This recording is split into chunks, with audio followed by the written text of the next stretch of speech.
Hello, Murgatroyd. What are you on with? I was just cleaning this bicycle.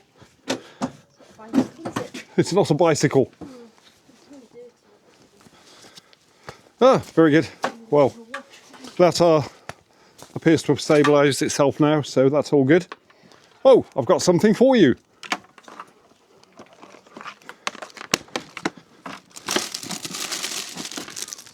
Here we are, dear. Happy Valentine's Day. If you've bought another motorcycle, there's trouble.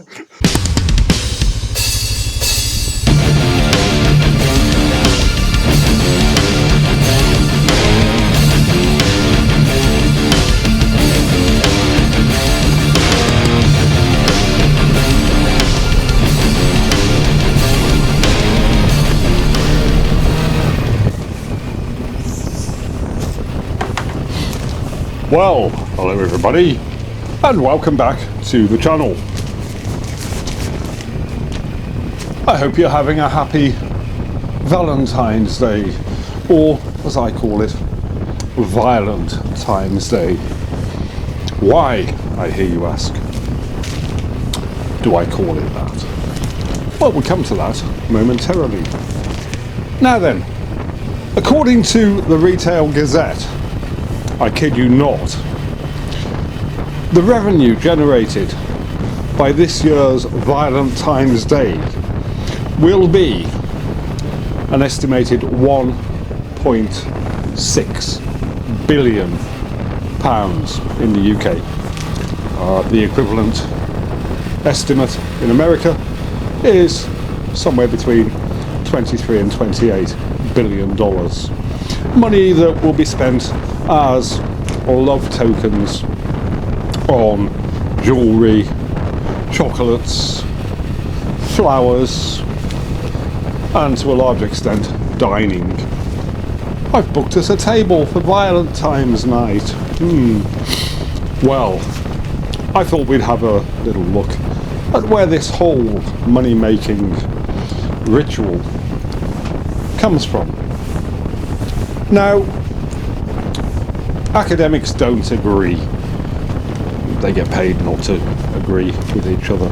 That's how they keep their jobs.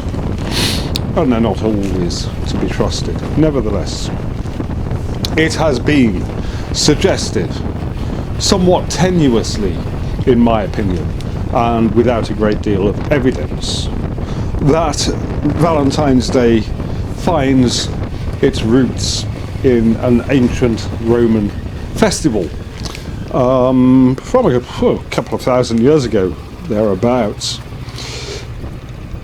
This was a time when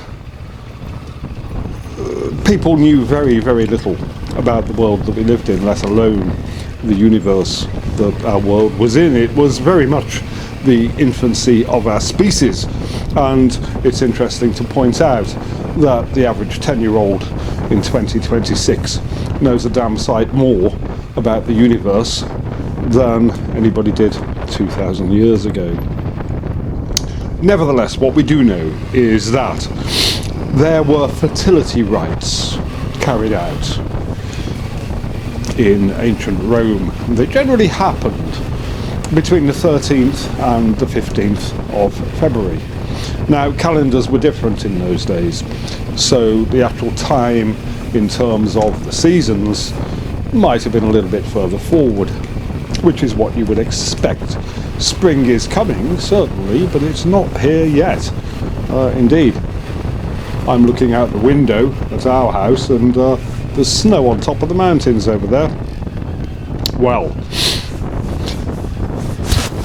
the fertility rite festival, and all civilizations that have grown up since we as a species learned how to do agriculture, have their own fertility festivals.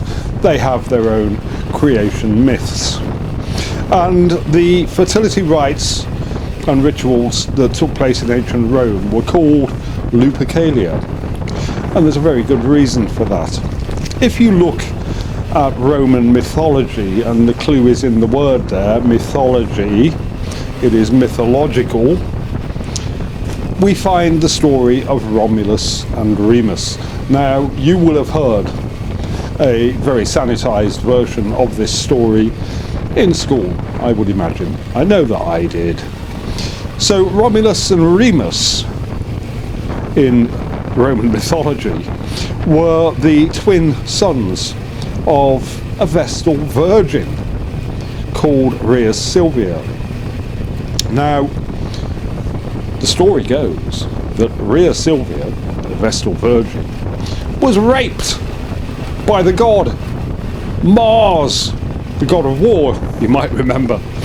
Oh, it's not quite a virgin birth like the one that we're expected to believe in from another system of thought that's also asserted without evidence. And the social services, or the equivalent of the day, took the twins away from the mother to punish her for being raped, presumably. Your Honour, she was asking for it. Honestly, these are male narratives. There's no question about this. Romulus and Remus were taken away by the equivalent of social services and given to a she-wolf to be suckled. And so Romulus and Remus were duly suckled and raised by a she-wolf. I stopped believing this story the day that I heard it. I'm quite gifted in that I simply cannot believe these nonsensical stories. I never could. I wouldn't want to anyway, but there we go. So the twin brothers grow up and they decide they're going to build a brand new city. Two people. They're going to need some help with that, I would imagine. But they couldn't agree on where it should be sited, and so one of them killed the other one. And yeah, they basically fell out and had a fratricide episode over where to put Rome. Cities do not get built that way. We cannot believe this story. There are different accounts of the fertility rites that took place in remembrance of the legendary mythological founders of Rome. Some academics argue that there was a great deal of bacchanalia, a great deal of orgies, a great deal of nudity. There's talk of a kind of lottery where young females' names would be put into a tub and picked out by men who would then take that woman away and do whatever they wanted with them. And this is all, of course, invented by the owners of penises. There would invariably be a sacrifice. Goats would be sacrificed by priests who lived in caves, who would then, and a dog, they'd sacrifice a dog, and they would then smear each other's foreheads with blood, and the ritual expected them apparently to laugh about it. They were in some way, it is suggested, wiping away the feud between Romulus and Remus. They would then skin the sacrificed animals and run around the town with little or no clothing on and whip in a playful fashion, it is suggested, any women that got in their way. It is suggested that lots of women who wanted to get pregnant that spring would deliberately stand in the way, so they got whipped and would then go on to maybe get pregnant or maybe not. A pile of nonsense. Around about the 5th century, the Catholic Church holds a huge amount of power in Rome, and Christianity, of course, doesn't like nudity, it doesn't like licentiousness, and it certainly objects to people having anything approaching a nice time. And so they kind of banned, not quite banned, what was seen as a pagan festival and sanitized it. A little further along the way, we get the story of a martyr, apparently, called Saint Valentine. Studies suggest that Valentines were 10 a penny in ancient Rome, a little bit like messiahs and prophets.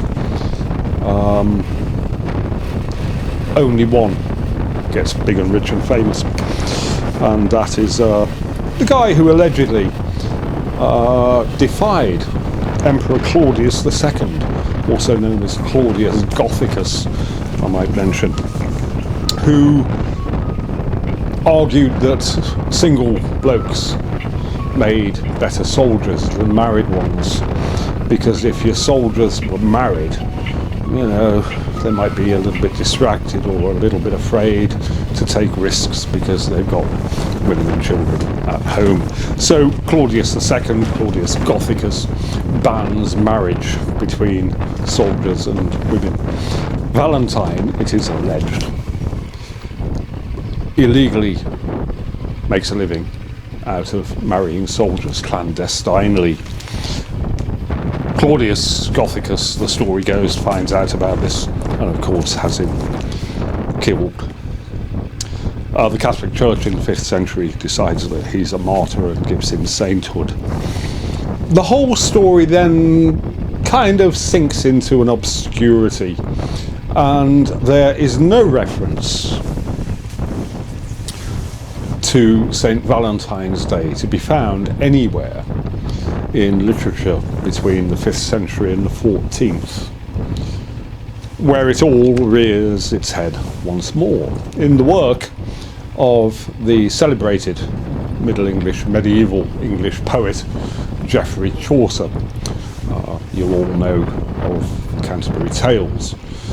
Anyway, he wrote a poem in the 14th century called The Parliament of Fowls, which celebrates Saint Valentine, and it kind of all then over the next few hundred years gets picked up by society to the point where now it is a day of celebration for manufacturers of greetings cards, growers of flowers, the makers of boxes of overpriced chocolates, and those who write menus for their restaurants and pubs and hotels and bars where they do a Valentine's menu.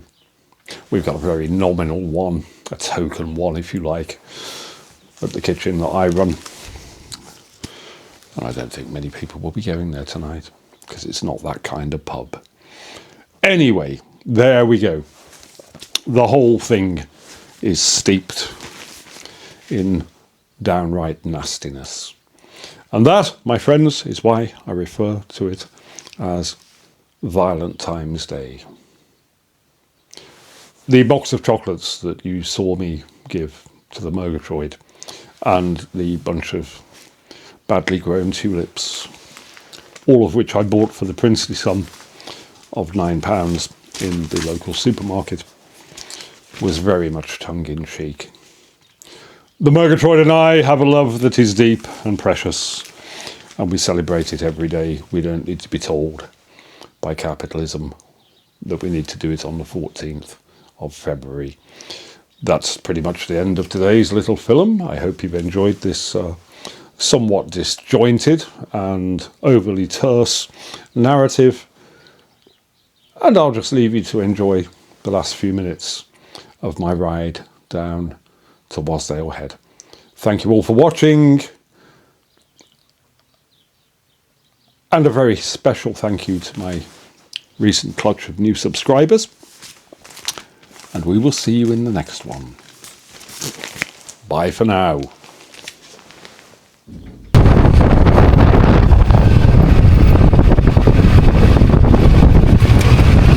Oh, what are you fucking doing?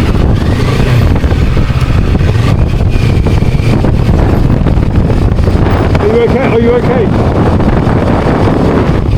Right, sorry, man, I didn't see you behind us there. Oh, right, no, I thought you were stopping, slowing down to let me through. Yeah, No, I thought there was something wrong because I did it 3 times. no, I had a phone call. You're on the fucking phone! No, there was a phone call, so I was looking at it. Shouldn't be doing that, you know. That's why I didn't answer it. Alright, I won't report you. Anyway, I'm going through. Alright.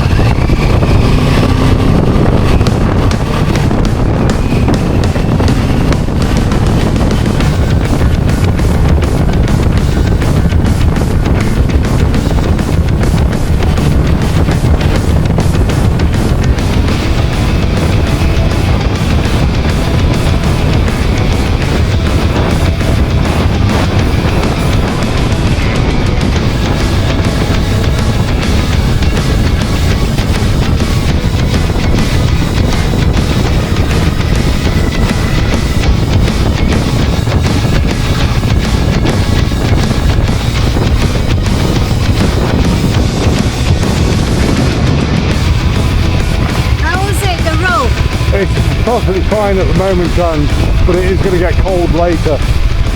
They say from road will do the road walk. Is it near the bridge or near the trick road that way? Right, yeah. I don't know. Do you know? Yeah, I do, yeah. It's happening today, apparently, yeah. But it won't affect me. I'll be able to get Or home. you can go to before the garage. You Yeah, can turn- yeah. Anyway, John, I've got the camera running. Say, Jarvis, why you buy Chinese motorcycle? Go on, say it now. Jarvis, why you drive a Chinese motorbike? Right, take two. Jarvis, why you ride? Jarvis, why you ride the Chinese bicycle? It's a motorcycle. No, motorbike. Take three, come on. Jarvis, why you ride the Chinese motorbike? Motorcycle, take four.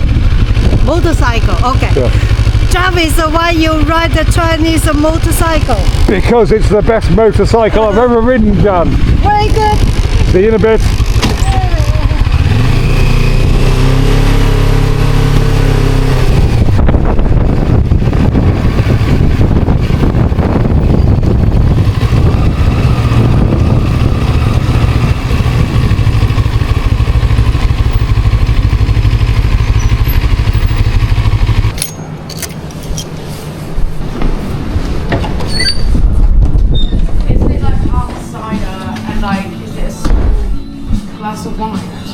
Yeah. Morning, ladies. Hello. You alright? Ah, yes.